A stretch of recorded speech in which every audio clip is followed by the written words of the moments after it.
sort of Jews disagreeing with Christians on certain religious ideas? Yeah, absolutely. It's one of the realities is that Jews do not believe that Jesus Christ is the Messiah. Obviously, Christians do believe that. There are some significant theological disagreements between Christians and Jews. My attitude is, let's have those conversations. Let's have those disagreements when we have them. But if there are shared areas of interest, we ought to be willing to do that too.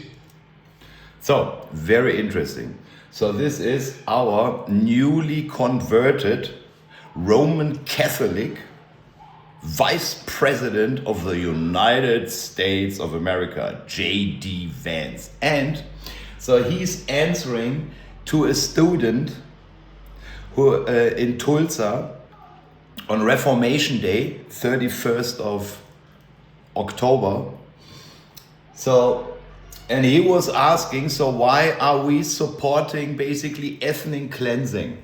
So instead of saying there is no ethnic cleansing by Israel in Gaza, instead of saying this and putting this guy, with a little left brain bubble here up there, propaganda bubble, instead of putting him into his place, no, JDVance is talking about that Donald Trump has leverage against the state of Israel to push them into this peace deal, so-called peace deal, to end the agreement to end the war in Gaza.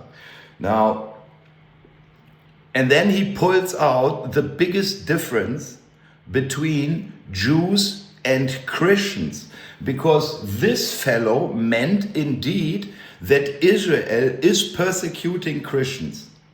No, absolutely not. I can vouch for this. I will live 12 years in Jerusalem, and there is absolutely no truth in this. There is no attack of the state of Israel nor Jewish people on Christians. They do not do that. Now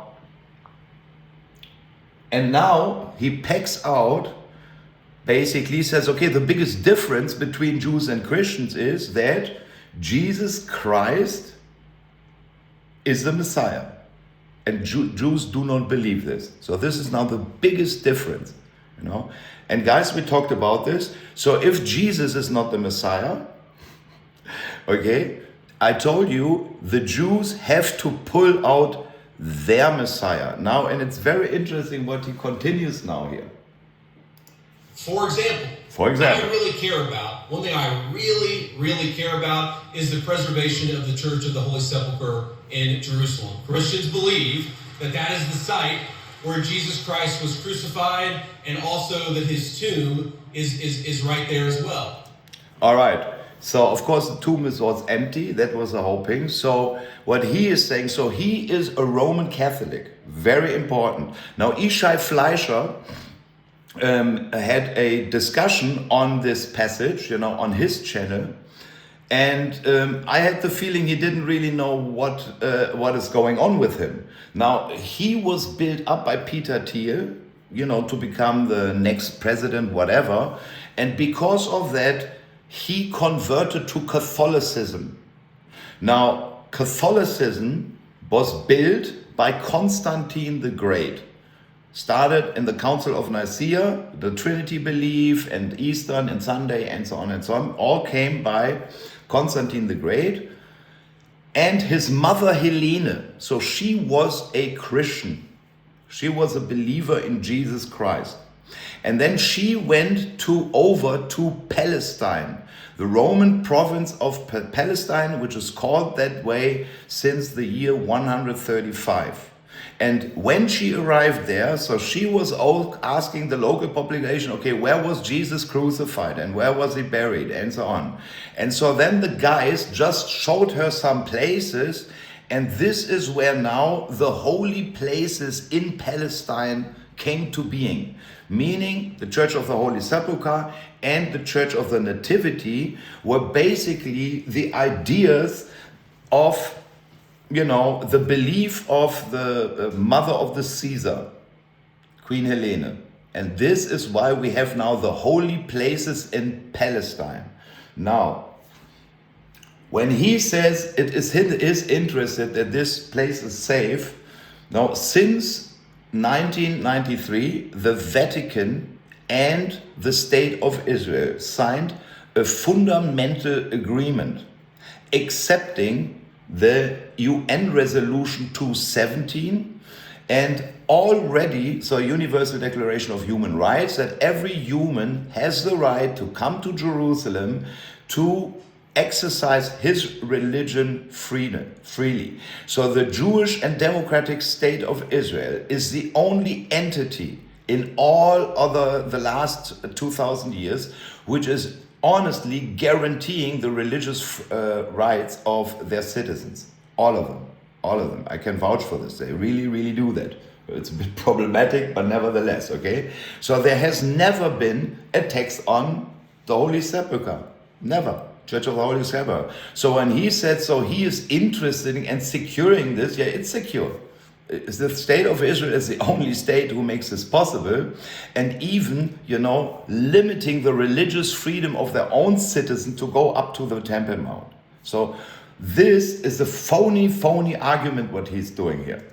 My attitude is, if we can work with our friends in Israel to make sure that Christians have safe access to that site, that's an obvious area of common interest. I'm fine with that.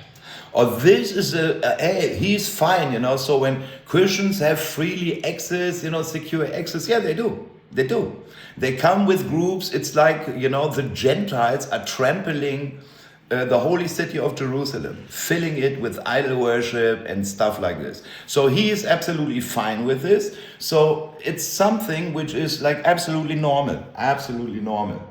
So he's making a big deal out of this. What I'm not okay with is any country coming before the interests of American citizens, and it is important for all of us, assuming we're American citizens, to put the interest of our own country first. That's what we're going to do. That's what we try to do every single day, I promise you. Now this is absolutely fucking awesome, okay? Because he now switches this, the Jews and the Christians, For me as a Christian, it's absolutely important that I have the right to go into Jerusalem, to the state, into the Jewish and democratic state in Israel, and continue my Roman Catholic mystery idol worship. Kissing stones, and bowing down to statues and so on. So that's important. But then he says, okay, I just want to make sure that the interest of no country is coming before the interest of US citizens. And I told you, this is very interesting. So what is with Pope Leo? US citizen Pope Leo.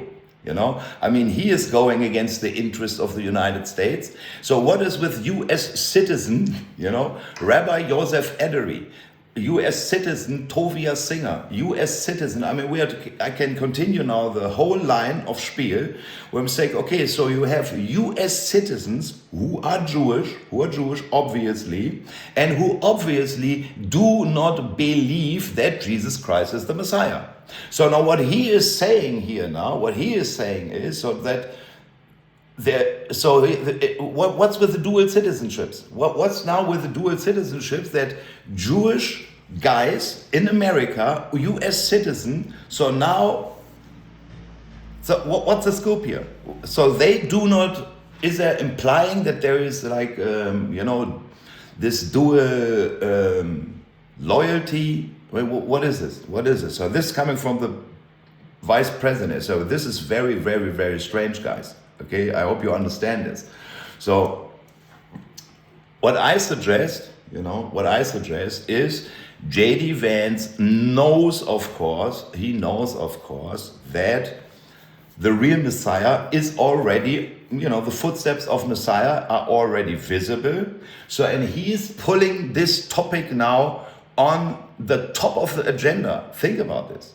He said, okay, listen, I've never heard any politician, nobody, not the president of the United States, nobody says at all, okay, there are obviously differences between Christians and Jews. Christians believe that Jesus Christ is the Messiah. And we said, okay, but that's not possible because he died. So he cannot be the Jewish Messiah in the year 2025. It's impossible. So now the Jewish people did not believe this for the last 1,700 years, since Queen Helene and Constantine, developed what he believed. So he believes the mystery religion of Babylon. You find in Revelation 17. It's the woman who rides the beast. It's the Roman Catholic Church, which is, having like a little brain bubble, because Romans 1 explicitly says, so when you convert or exchange the invisible God of Abraham, Isaac, and Jacob, so when you, like the Roman Catholics do, exchange the invisible God of Abraham, Isaac, and Jacob into the image of a man, like Jesus or Mary or whatever, so then your mind is darkened. You become spiritual dead. And then you're not able to anymore to distinguish what is good and what is evil. So this is why he puts this as a first, instead of saying, hey guys, there is no ethnic cleansing. The Hamas and the citizens of Gaza, they are one. They are, since 2005, for over 20 years now. So the inhabitants of Gaza are brainwashed into killing Jews. So the ethnic cleansing, this is what Free Palestine is all about. When the Palestinians ask to free Palestine, then they want to ethnically cleanse Israel from the Jewish people. And and it doesn't matter who it is. It can be a German citizen, can be an American citizen.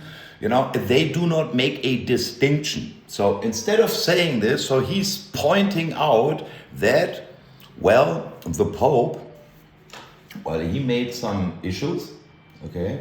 Because we are now 31st, so on the 28th of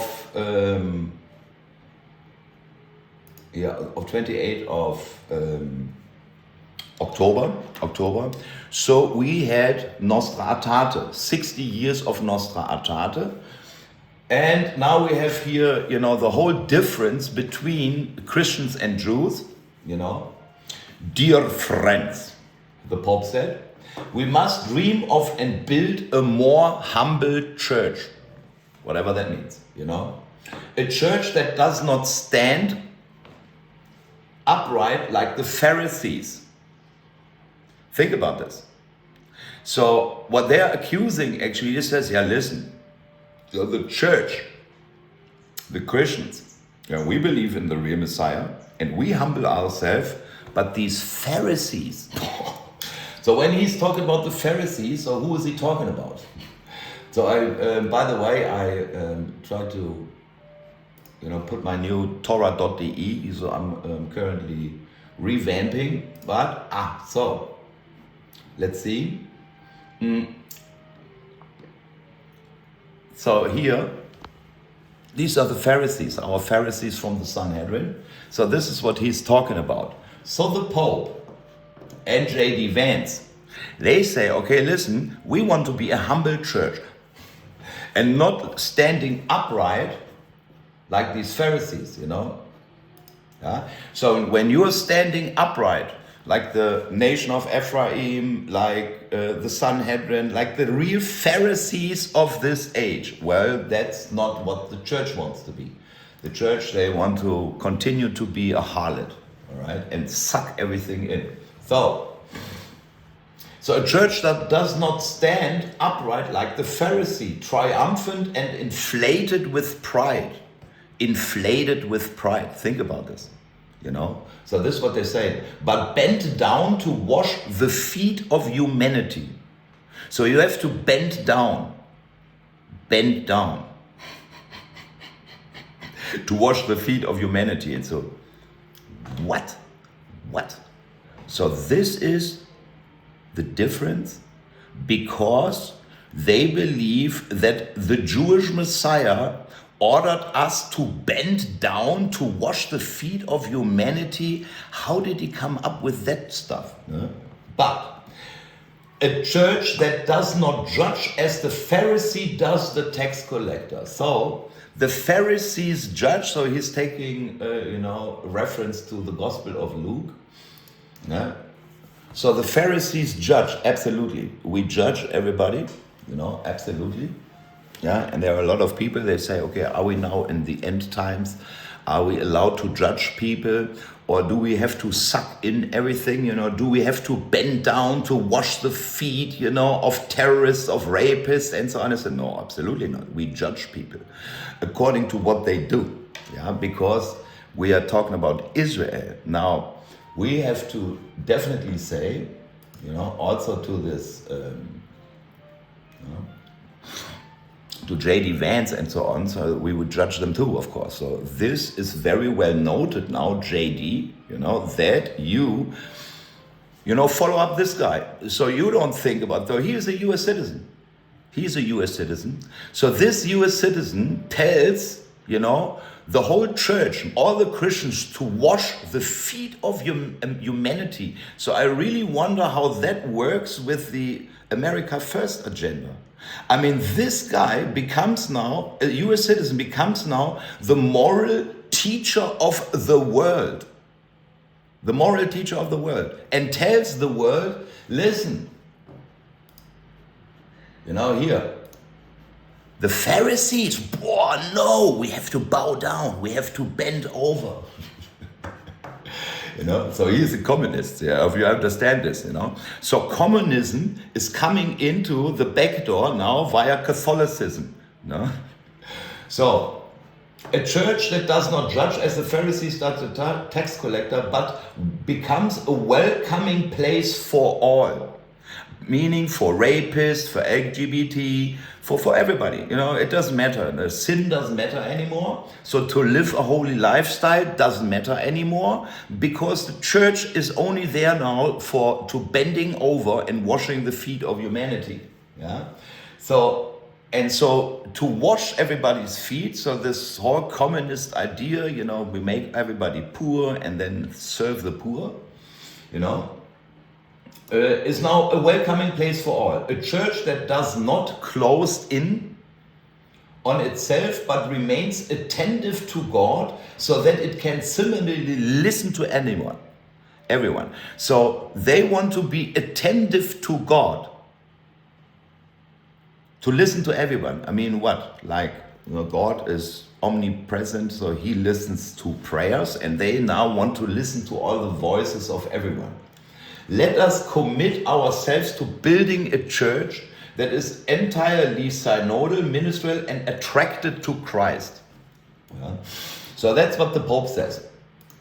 It's a absolutely disgusting thing. So now we had here Nostra Aetate takes a firm stand against all forms of anti-Semitism. Thus, in its following chapters, Nostra Aetate teaches that we cannot truly call on God the Father of all if we refuse to treat in a brotherly sister way any man or woman created in the image of God. Indeed, the Church rejects all forms of discrimination or harassment because of race, color, condition, of life or religion. I said, wait a second. So Nostra Aetate, okay, this is now, I had this now very often. We have this one sentence here from Nostra Aetate.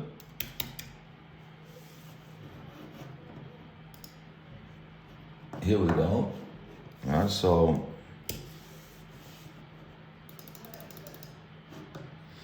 it's quite a thingamabob. So, yeah. So here, true. The Jewish authorities and those who followed their lead pressed for the death of Jesus. Still, what happened in his passion cannot be charged against all Jews without distinction, then alive, nor against the Jews of today. So this is a very important issue, because we encountered this, the Jews killed Jesus. No, they didn't. Yeah? So you cannot blame anybody for killing Jesus 2,000 years ago. It's ridiculous, okay? So it's the same like ridiculous when people who did not own any slave bow down before black guys who were never slave and ask forgiveness for slavery. Yeah, it's the same thing. So you cannot do that, okay? Now, although the church, and now it comes, yeah, so they refused Jesus. That's the whole point. So they refused Jesus. That's what they're saying. So that's what JDVance said. Yeah, that's a big difference because, the Jews did not accept Jesus. They do not believe that he's the Messiah. Yeah? So, and it says here, because of that, although the church is the new people of God, the church is the new people of God. The Jews should not be presented as rejected or accursed by God as if this followed from the Holy Scripture. So when JDVance now comes out here, kissing stones, big fat ass crosses, so they now believe that Jesus is the Messiah. And that he was there, so here all the pictures, bowing down, worshipping, lighting candles, it looks pretty cool, emotional and so on. So that was important for him, to continue his idol worship. And then he says, because we believe in the Messiah. But the Pharisees, they did not. Yeah? So why did the Pharisees did not accept Jesus as the Messiah? So here we have the Sanhedrin. It's written here, Sanhedrin. So the Sanhedrin, let's see if we can get this picture a bit bigger.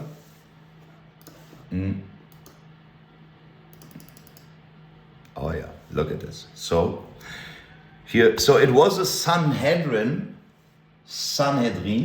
in the temple who made the ruling that it's better for one man to die than that all the people are perished.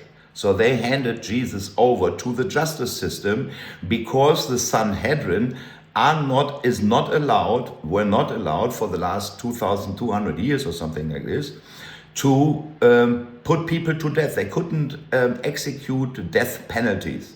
They couldn't.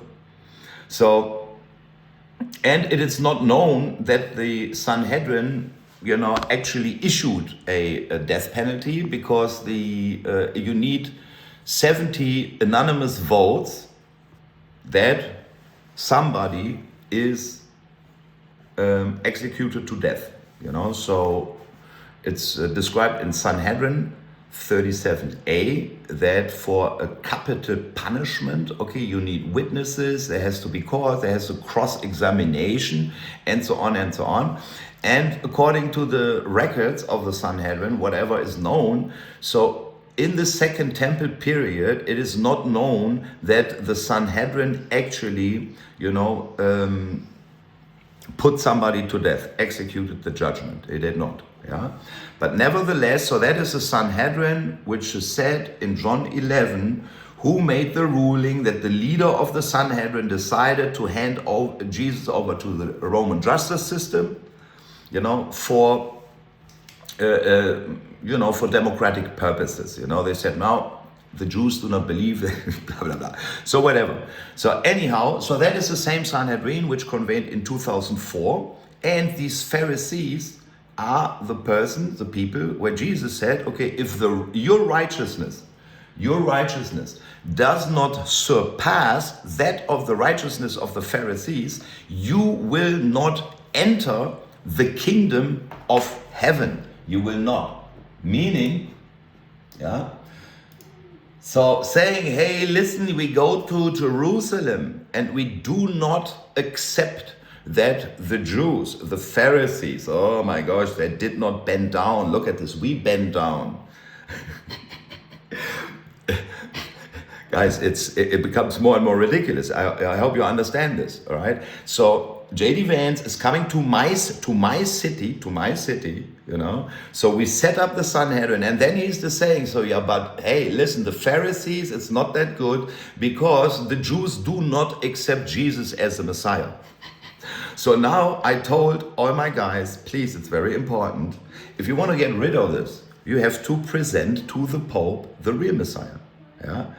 And as there is not one single time Jesus Christ mentioned in the Torah and the prophets of Israel, but Ephraim is, my dear friends, well, I would say, so now you have the opportunity to clear up this whole mess, and present the Prince of Peace.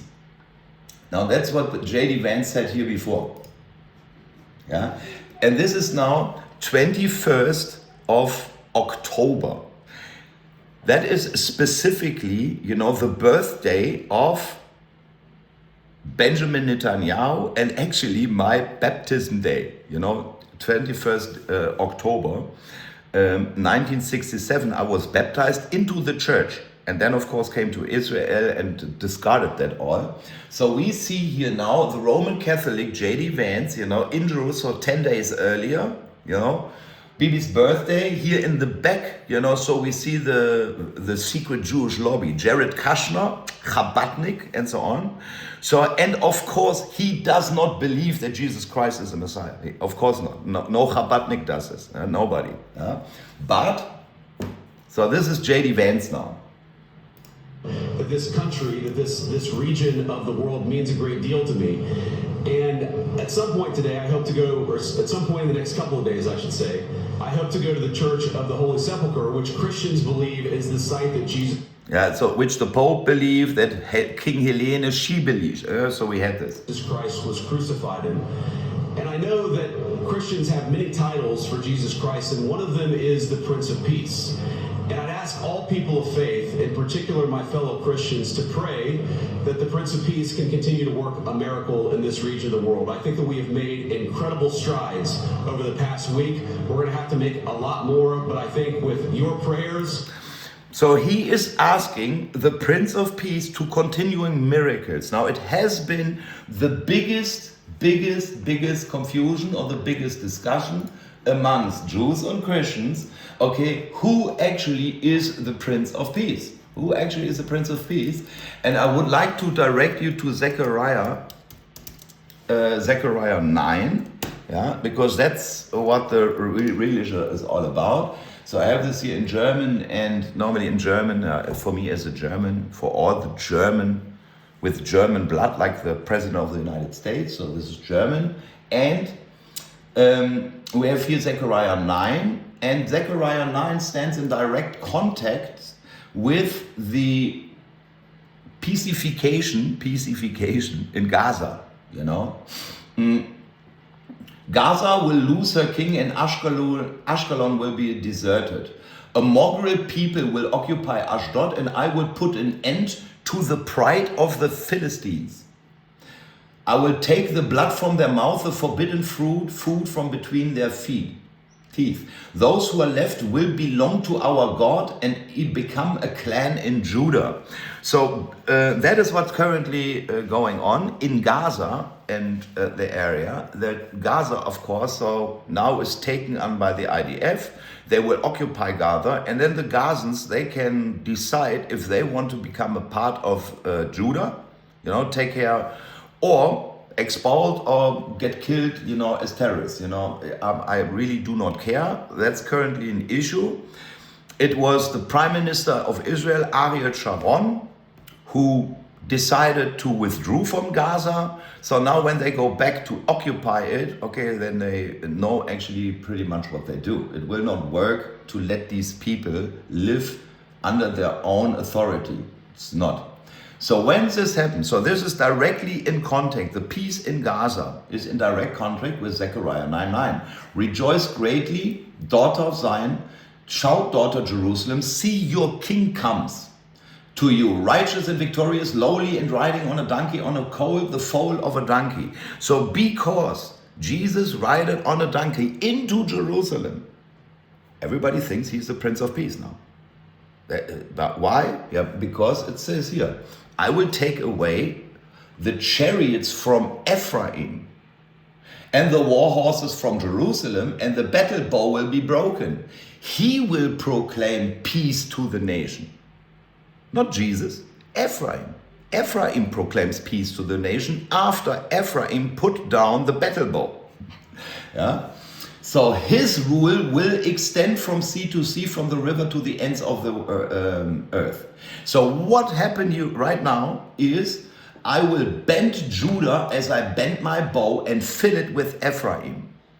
I will rouse your sons of Zion against the sons of Greece, the Democrats, and make you like a warrior's sword. Then the Lord will appear over them. His arrow will flash like lightning.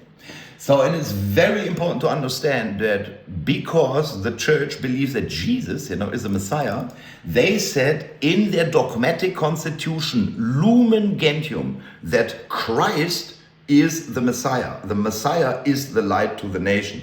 And we find this in Isaiah 49:6. Yeah. But as we see, so Ephraim is the arrow in the hands of Judah. Okay? So, and we see in Isaiah 49, he made my mouth like a sharpened sword, and the shadow of his hand has hid me. He made me into a polished arrow and concealed me in his quiver. So that is the Prince of Peace. Ephraim, the arrow.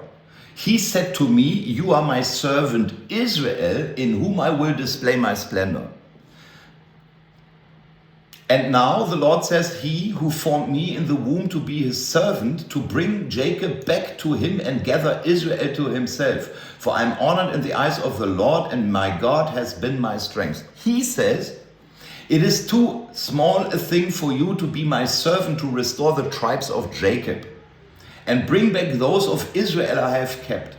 I will also make you a light to the nations, to the Gentiles, Lumen Gentium, that my salvation reaches to the ends of the earth. So now, and this is now this big issue with the Christians. So when he says, okay, listen, and I will go back to this here now. Yeah. Where do you have this? 130, 150.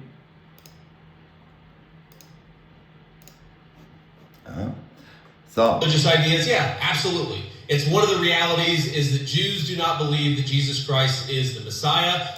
Yeah, so why? Yeah, because it says there specifically, my servant Israel, my servant Israel. So now the big question, of course, are these the Jewish people?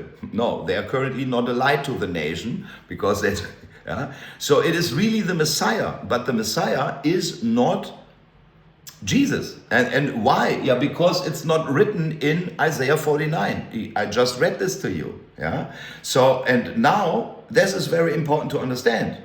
Obviously, Christians do believe that. There are some significant theological disagreements between Christians and Jews. Yeah. My attitude is, let's have those conversations. Let's have those disagreements when we have them. Okay, let's have this conversation. Now, my dear fellows, from the Sanhedrin, so this is why I said, okay, we have to talk about this, Now, of course, it is impossible. I said that this, repeated this again and again and again and again and again and again. So Ephraim is the firstborn heir of Abraham, Isaac, and Jacob. All Israel should bless each other and saying, hey, God make you like Ephraim. So please do not complain that God made me into Ephraim. But that is now the discussion, what JDVance actually said. That he said, listen, Jews, you guys, you do not believe that Jesus Christ is the Messiah. No, I don't believe this either. So, but the Pope made an arrangement with the World Jewish Congress since Nostra Aetate that you can present your Messiah. Now, Jesus was the son of David. So I'm the son of Joseph. Yeah.